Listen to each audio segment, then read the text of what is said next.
Hello everyone, this is साहिला और आज हम स्टार्ट कर रहे हैं अकाउंट्स का फर्स्ट चैप्टर की थियोरी 12th स्टैंडर्ड की, जो कि हमारा फर्स्ट चैप्टर है जनरल इंट्रोडक्शन ऑफ पार्टनरशिप। जैसे कि आप जानते हैं कि यहाँ पर हम पार्टनरशिप में अकाउंटिंग कैसे करते हैं या उसके अकाउंट्स कैसे मेंटेन किए जाते हैं उसके बारे में इंफॉर्मेशन देंगे। तो सबसे पहले जान लेते हैं कि पार्टनरशिप क्या होती है।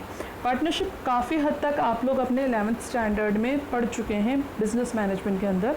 वही थियोरी यहाँ पर भी अवेलेबल है, यानी अगर आपका क्वेश्चन आता है पार्टनरशिप या उसके फीचर्स रिलेटेड तो आप आराम से इसको अटैम्प्ट कर सकते हैं। So let's start. सबसे पहले हम बात करेंगे meaning and definition of partnership. So यहाँ पर एक डेफिनेशन है, अ टाइप ऑफ बिजनेस और ऑर्गेनाइजेशन इन विच 2 और मोर इंडिविजुअल्स, 2 या उससे ज़्यादा लोग अपने मनी, स्किल और बाकी सब रिसोर्सेज को एक साथ पूल करते हैं, यानी डालते हैं ताकि वो अपने प्रॉफिट एंड लॉस को एक दूसरे के साथ शेयर कर सकें। तो इसी को हम क्या कहते हैं, पार्टनरशिप। अब next the most important thing जो होती है, इस पार्टनरशिप में एक एग्रीमेंट होना बहुत ज़रूरी होता है। एग्रीमेंट होना क्यों ज़रूरी होता है? जहाँ पर 2 या उससे ज़्यादा लोग हैं, 4, 5, 6 एंड मैनी मोर, जितने भी हैं, जितने भी लोग होंगे वहाँ पर उनके बीच में कुछ कॉन्फ्लिक्ट्स, कुछ मतभेद, डिस्प्यूट्स हो सकते हैं आगे चलकर। तो आगे वो सारे प्रॉब्लम्स ना हो, इस सब के लिए एग्रीमेंट इज़ वेरी मस्ट, बहुत ज़रूरी है, क्योंकि एग्रीमेंट के अंदर हम वो सारे इंपॉर्टेंट पॉइंट्स को इंक्लूड कर लेते हैं तो जिससे कि हम आगे के होने वाले डिस्प्यूट्स या कॉन्फ्लिक्ट्स को सॉल्व कर पाएँ। तो आगे चाहे जो भी प्रॉब्लम हो उसको ईजिली हम सॉल्व कर पाएँ, इसलिए हम यहाँ पर क्या बनाते हैं, एग्रीमेंट बनाते हैं। तो पार्टनरशिप में आप समझ गए कि 2 या उससे ज़्यादा लोग होते हैं जो अपने मनी, स्किल्स और रिसोर्सेज को एक दूसरे के साथ शेयर करते हैं ताकि वो अपने जो भी प्रॉफिट या लॉस जिसको वो अर्न करते हैं उसको शेयर कर सकें, और वो उन सारे टर्म्स एंड कंडीशन पर अग्री होते हैं जो उन्होंने अग्रीमेंट पे साइन किया होता है। ठीक है, नेक्स्ट आपकी जो डेफिनेशन है वो इंडियन पार्टनरशिप एक्ट 1932 के सेक्शन 4 में मेंशन्ड है। यहाँ पे बताते हैं, the partnership is the relation between persons who have agreed to share the profit and loss of a business carried on by all और any one of them acting for all. यानी इस दूसरी definition से जो हमें पता चलता है वो ये है कि या तो इसमें बहुत सारे लोग मिलकर के एक दूसरे के साथ में यहाँ पर काम कर रहे होंगे, या फिर बहुत सारे लोगों के बिहाफ पे कोई एक पर्सन भी इस ऑर्गेनाइजेशन में काम कर रहा होगा। यानी कि ये कहलाएंगे सब पार्टनर, चाहे ये वाली सिचुएशन हो या ये वाली सिचुएशन हो, लेकिन यहाँ पर ये सारे पार्टनर्स अपने अपने एफर्ट्स पुट ऑन करके इस ऑर्गेनाइजेशन का पार्ट भी बन सकते हैं, या फिर यहाँ पर इन्होंने इन्वेस्टमेंट तो कर रखा है इन सब ने, लेकिन इनके बिहाफ पर ये एक्टिव पार्टनर है जो इनका रोल प्ले कर रहा है। तो ये एक्टिव पार्टनर जो है अपने बेसिस पर इन 4 लोगों को भी रिप्रेजेंट करके ऑर्गेनाइजेशन में काम कर रहा है। ठीक है, तो यहाँ पर पार्टनरशिप की डेफिनेशन को इंडियन पार्टनरशिप एक्ट 1932 के सेक्शन 4 में क्लियर करा गया, जहाँ पे बहुत सारे पर्सन्स एक दूसरे के साथ काम कर रहे हैं, चाहे वो खुद ये बिजनेस परफॉर्म कर रहे हो, कैरिड ऑन बाय ऑल, सारे मिलकर के बिजनेस परफॉर्म कर रहे हो, और एनी वन, या फिर उनके बिहाफ पे कोई एक या मल्टीपल भी हो सकते हैं, ऐसा नहीं है सिर्फ एक ही पार्टनर होगा। वहाँ पर एक या एक सभी लोगों ने अपना रिप्रेजेंट कर रखा हो किसी पर्सन को, वहाँ पर कितने भी पर्सन हो सकते हैं जो उन सभी के लिए काम कर रहे होंगे, क्योंकि ऑर्गेनाइजेशन में जो भी हम अर्न करेंगे प्रॉफिट एंड लॉस, वो वहाँ पर जितने भी पार्टनर्स हैं उन सब में शेयर किया जाएगा। सो इट डजेंट मैटर कि ये सारे लोग काम करना ज़रूरी है या जिसने काम नहीं करा उसको हम शेयर नहीं देंगे, उसने कैपिटल तो इन्वेस्ट करी है ना। तो ये डेफिनेशंस के बेसिस पर हमारा क्लियर हो गया। अब हम देखते हैं नीड ऑफ पार्टनरशिप। यहाँ पर हमें ज़रूरत क्यों पड़ी पार्टनरशिप को बिल्डअप करने की? तो कुछ कमियाँ थी किसके अंदर, सोल ट्रेड के अंदर। ये 11th स्टैंडर्ड की बिजनेस मैनेजमेंट में भी आप लोग पढ़ चुके हैं कि स्टैंडर्ड जो सोल ट्रेड था उसमें सिर्फ एक ही पर्सन होता है जो अपना मनी, अपनी स्किल्स और अपने मैनेजमेंट को पुट ऑन करता है। ठीक है, तो यहाँ पर सिर्फ एक पर्सन को अपनी कैपिटल, सारा रिस्क खुद बेयर करना पड़ता था, कैपिटल खुद अकेला इन्वेस्ट करता था। अब अकेले अंडे के पास में जितनी उसकी कैपिटल होगी, मनी होगा, वो आप ऑब्वियसली समझ सकते हैं कि लिमिटेड ही होगा। ठीक है, तो लिमिटेड कैपिटल लगा रहा है, छोटी कैपिटल होगी तो बिजनेस भी छोटा ही होगा। बियर ऑल रिस्क, दूसरी बात ये हो गई कि सारा रिस्क उसको ही बेयर करना पड़ेगा। प्रॉफिट हुआ तो उसका है ज़्यादा, सिंपल सी बात है, फ़ायदा है, लेकिन अगर नुकसान हुआ तो भी वो अकेला ही नुकसान उठाएगा। अब अकेला बंदा जैसे ज़्यादा कैपिटल इन्वेस्ट नहीं कर सकता, इसी तरीके से ज़्यादा रिस्क भी वो बियर नहीं कर सकता। तो जब वो ज़्यादा रिस्क बियर नहीं कर सकता तो वो लिमिटेड रिस्क बियर करेगा, और जब लिमिटेड रिस्क बियर करेगा तो लिमिटेड ही इनकम उसकी रहेगी भी। एंड कंट्रोल बिजनेस, और वो अपने स्किल्स के हिसाब से, अपने मैनेजमेंट स्किल्स जो हैं उसके पास जितने भी हैं, चाहे उसकी क्वालिफिकेशन पे डिपेंड करेगा या उसके एक्सपीरियंस पे, तो अपने स्किल्स के बेसिस पर इस बिज़नेस को कंट्रोल करता था। तो ऑब्वियसली चाहे हम बात करें कैपिटल की, चाहे हम बात करें रिस्क की, या हम बात करें मैनेजमेंट की, ये सभी चीज़ें लिमिटेड हैं, ठीक है। तो ऑब्वियसली जो रिजल्ट्स मिलते थे वो भी लिमिटेड होते थे, और सबसे ज़्यादा तो यहाँ पे रिस्क वाला मामला था। अगर लॉस हो जाता था तो एक पर्सन उस रिस्क से उबर नहीं पा सकता, यानी कि उसको फेस ऑन नहीं कर सकता था, उसको बियर नहीं कर सकता था, इसलिए उसका बिजनेस या तो बंद हो जाता था या फिर बहुत गिरी हुई सिचुएशन को, जिसको हम कहते हैं, उस सिचुएशन पे आ जाता था, जिससे कि वो ज़्यादा ग्रोथ नहीं कर पाता था, ठीक है। तो यहाँ पे कुछ कमियाँ थी सोल ट्रेड के अंदर जो कि इनसफिशिएंट थी, किसके हिसाब से, आज के कॉम्पिटिटिव वर्ल्ड के हिसाब से। तो फिर यहाँ पे पार्टनरशिप का इंट्रोडक्शन हुआ कि सम पीपल्स में कंबाइन, एक साथ जुड़ जाएं and enter into an agreement, और एक एग्रीमेंट के अंदर एंटर हो जाएं टू फॉर्म अ पार्टनरशिप। अब यहाँ पर जब सारे पार्टनर्स आ जाएंगे तो कैपिटल की बात करें चाहे से हम, या रिस्क की बात करें, या हम मैनेजमेंट स्किल्स की बात करें, ये जो लिमिटेड वाला सिचुएशन था वो दूर हो गया। कैपिटल, जब 4 लोग कैपिटल इन्वेस्ट कर रहे हैं तो ऑब्वियसली कैपिटल ज़्यादा हो गई। जब ये रिस्क भी इन 4 लोगों में बट रहा है तो कैपिटल जिस तरीके से बढ़ रही थी इस तरीके से रिस्क कम हो रहा है। और मैनेजमेंट, ऑब्वियसली 4 लोग अपना दिमाग यूज़ करेंगे तो बेटर तरीके कोई चूज़ करेंगे, ठीक है। तो यहाँ पर ये हमारे सारी चीज़ें बहुत अच्छी हो पा रही थी किसके अंदर, पार्टनरशिप के अंदर। सो यहाँ पे ज़रूरत थी, नीड फॉर पार्टनरशिप इसलिए पड़ी कि जो प्रॉब्लम्स, जो लिमिटेशन सोल प्रोप्राइटरशिप के अंदर थी, हम उसको दूर कर सकें पार्टनरशिप के through. Okay, the next thing is characteristics और फीचर्स ऑफ पार्टनरशिप। पार्टनरशिप के फीचर्स या कैरेक्टरिस्टिक्स क्या हैं। अब जैसे कि हमने बिजनेस मैनेजमेंट में ही पढ़ा है, यहाँ पर भी वही सारे पॉइंट्स आएंगे इस थियोरी के फर्स्ट चैप्टर के अंदर। 2 और मोर पर्सन, पार्टनरशिप के अंदर कम से कम 2 कॉम्पिटेंट पर्सन का होना ज़रूरी है। अब जब हम बात करते हैं कॉम्पिटेंट यानी काबिल, तो काबिल मतलब क्या है, सबसे पहली बात है माइनर जो होता है, बच्चा जो कि 18 साल से कम का है, वो बिज़नेस के अंदर एंटर नहीं हो सकता, यानी कि उसका मेजर होना ज़रूरी है, यानी वो 18+ एज में हो, यानी अपने डिसीजंस वो ले सकता है अपने दिमाग से, अपनी कैपेबिलिटी से, तो वो मेजर होना बहुत ज़रूरी है। मेजर यानी उसकी एज मेजर कंडीशन के अंदर आना चाहिए। Next, he should not be lunatic. Lunatic मतलब होता है पागल या जिसका दिमाग सही तरीके से काम नहीं करता, तो वो ल्यूनेटिक नहीं होना चाहिए, ठीक है। जिसका दिमाग सही तरीके से काम कर सकता है, जो अपने डिसीजन सही तरीके से ले सकता है, अपना सही गलत सब समझ सकता है, वही बंदा बिजनेस के अंदर एंटर कर सकता है। उसको हम कहते हैं कॉम्पिटेंट पर्सन, ठीक है। तो उसके अंदर कॉम्पिटेंसी है, यानी कैपेसिटी है अपने डिसीजंस लेने के लिए। क्योंकि जब हम बात करें बिजनेस की, तो बिजनेस में जहाँ प्रॉफिट होने के चांसेस हैं वहाँ लॉस होने के भी चांसेस हैं, दोनों से ही हमारा बिजनेस बनता है। तो अगर ल्यूनेटिक होगा तो ऑब्वियसली वो लॉस वाले डिसीजंस ले सकता है, उस पर अग्री कर सकता है। लेकिन अगर ल्यूनेटिक नहीं होगा, उसका माइंड स्ट्रॉन्ग माइंड है, सही दिमाग है, तो वो सही डिसीजन लेगा जिससे कि आपकी फर्म प्रॉफिट अर्न करे, ठीक है। तो दूसरी कंडीशन क्या हो गई, he should not be lunatic, वो ल्यूनेटिक नहीं होना चाहिए, ठीक है। इसी तरीके से और भी बहुत सारे क्राइटेरिया होते हैं कि वो इडियट नहीं होना चाहिए। अब यहाँ पे ल्यूनेटिक और इडियट काफ़ी हद तक मिलता जुलता है, लेकिन कुछ बाय बर्थ होते हैं, बोर्न होने के साथ ही, और कुछ एक्सीडेंट्स की वजह से भी किसी के दिमाग चल जाता है, कोई मेमोरी लॉस हो जाती है, या वो सही तरीके से सोचने समझने के कैपेबल नहीं रहता है, तो वो सारी कंडीशंस होती हैं इनके अंदर, ठीक है। तो ये पर्सन वो नहीं होना चाहिए। एंड कुछ क्रिमिनल वाला सिचुएशन के अंदर वो ना आता हो, ठीक है। क्राइम करके कोई क्रिमिनल किसी भी चीज़ के अंदर एंटर नहीं कर सकता है, ठीक है। तो क्रिमिनल नहीं होना चाहिए, किसी भी लॉ से डिस्क्वालीफाइड वो पर्सन नहीं होना चाहिए, जिसको हम कहते हैं कॉम्पिटेंट पर्सन।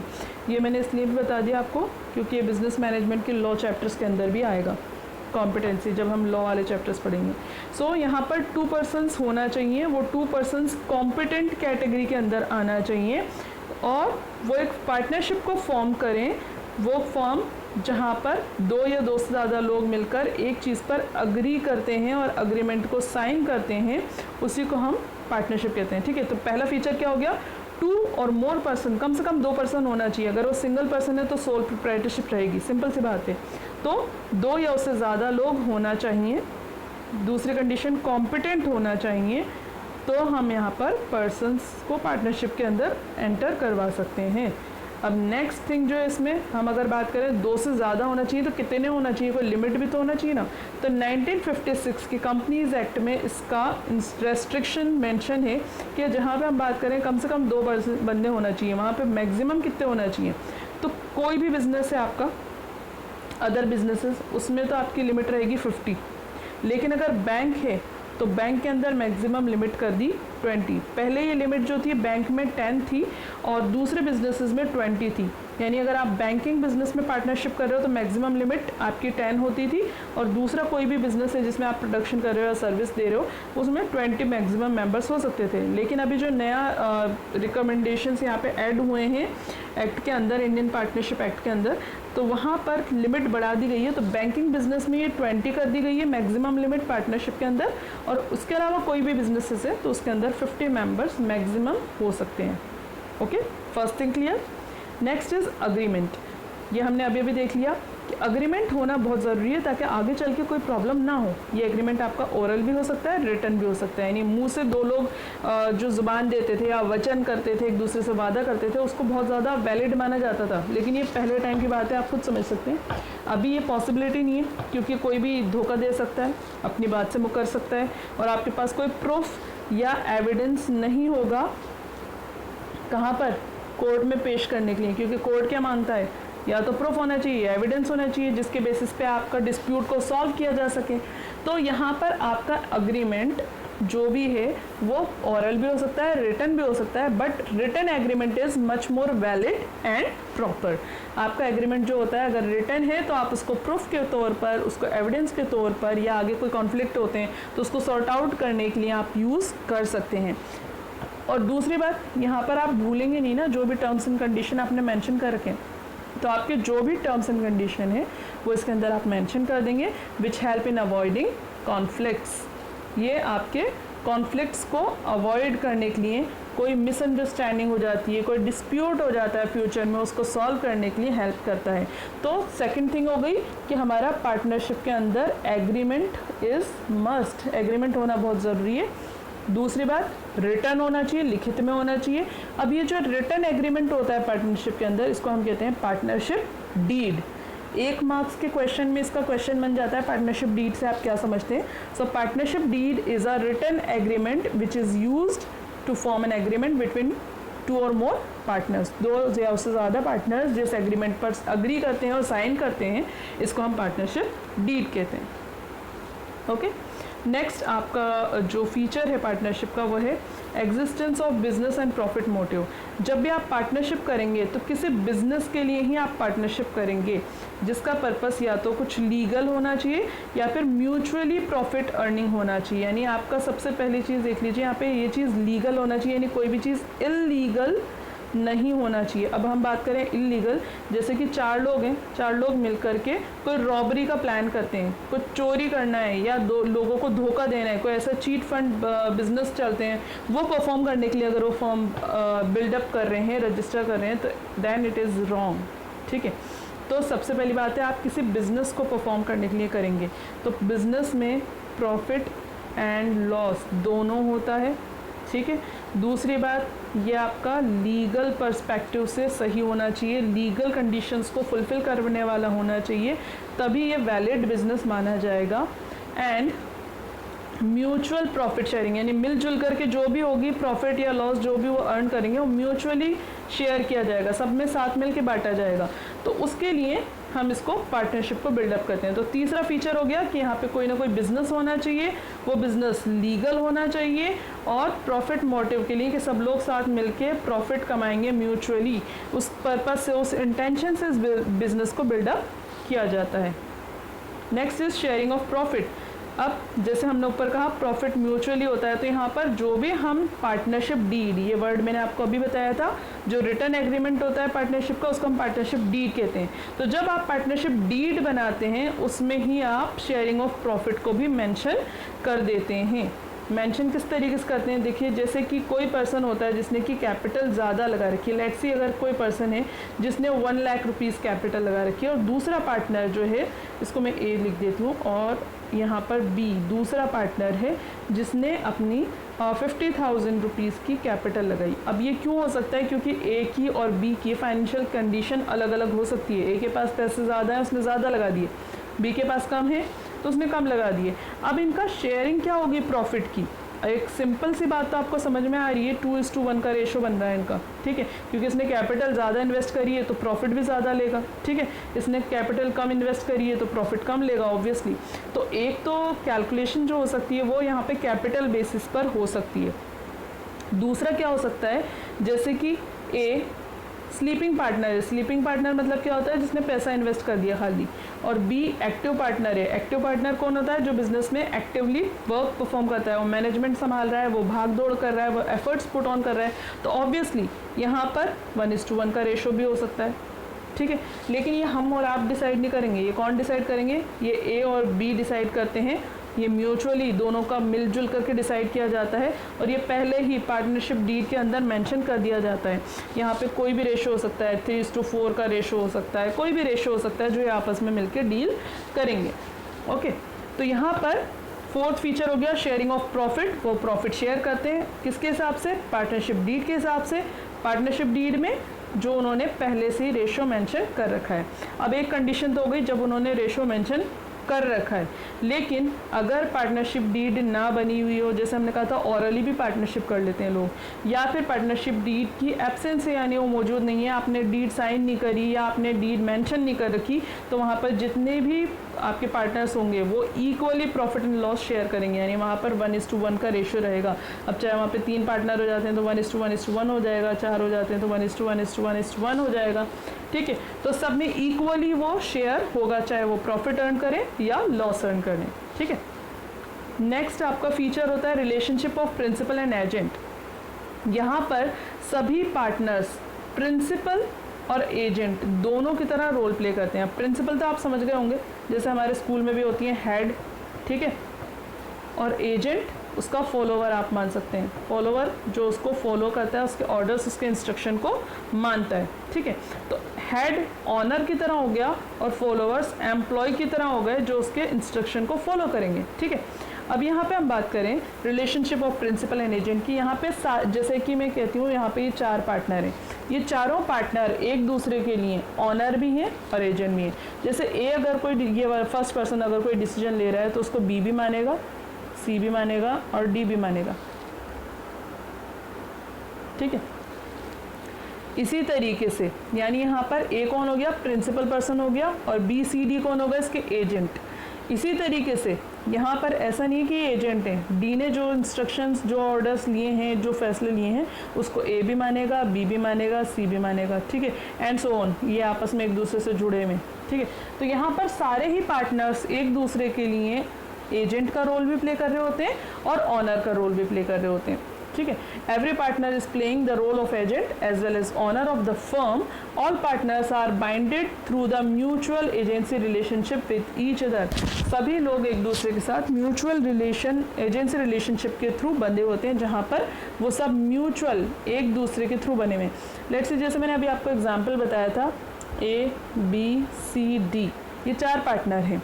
ये 4 पार्टनर अपना अपना काम डिवाइड कर लेते हैं। जैसे ए फाइनेंस बहुत अच्छा संभालता है तो ए को फाइनेंस डिपार्टमेंट दे दिया जाता है, और बी सी डी इस पर अग्री करते हैं कि वो फाइनेंशियली जो भी डिसीजन लेगा वो सभी मानेंगे, बी सी डी सभी मानेंगे, ठीक है। ए तो कर ही रहा है। बी जो है नेगोशिएशंस अच्छी करता है तो ये मार्केटिंग का काम करेगा, ठीक है। सी जो है कस्टमर से बात करने का काम करेगा, यानी कि जो उनके क्लाइंट्स होते हैं उनसे बात करने का काम करेगा। डी जो है प्रोडक्शन में अच्छा है, वो प्रोडक्शन संभालेगा, या फिर यहाँ पे हम सेल्स भी कह सकते हैं, कुछ भी कर सकते हैं, ठीक है। अब यहाँ पर इनों के सबके काम डिवाइड हो गए। अब ए फाइनेंस से रिलेटेड जो भी डिसीजन लेगा वो बी पर भी पुट ऑन होंगे, सी पर भी और डी पर भी, यानी ये कुछ भी डिसीजन अगर लेता है फाइनेंस के रिगार्डिंग, कहाँ से रेज करना है, कितने अमाउंट में रेज करना है, तो उसके ऊपर बी सी डी भी लायबल हो गए हैं, वो भी जिम्मेदार हो गए। इसी तरीके से मार्केटिंग के लिए कोई डिसीजन अगर बी ले लेता है, किसी के साथ कॉन्ट्रैक्ट कर लेता है, तो उसको ए भी मानेगा और सी भी मानेगा और डी भी मानेगा, यानी एक दूसरे के लिए क्या हो गए, ऑनर की तरह भी हो गए और एक दूसरे के लिए काम कर रहे हैं एक दूसरे के बिहाफ पे। ठीक है, ये फाइनेंस डिपार्टमेंट संभाल रहा है, ये मार्केटिंग संभाल रहा है, ये सेल्स संभाल रहा है, ये प्रोडक्शन संभाल रहा है, तो ये एक दूसरे के एजेंट की तरह भी काम कर रहे हैं। ठीक है, तो यहाँ पर इस प्रिंसिपल में, इस फीचर में कहा जाता है कि प्रिंसिपल और एजेंट दोनों का काम कर रहे होते हैं, जिसको हम कहते हैं म्यूचुअल एजेंसी रिलेशनशिप, ये एक दूसरे के साथ मेंटेन कर रहे होते हैं। ओके, आई होप आपको ये क्लियर हो गए होंगे पॉइंट्स। अगर कुछ प्रॉब्लम आती है तो आप कमेंट मुझे ज़रूर करिए ताकि मैं आपकी क्वेरीज़ को सॉर्ट आउट करूँ। Okay, thank you.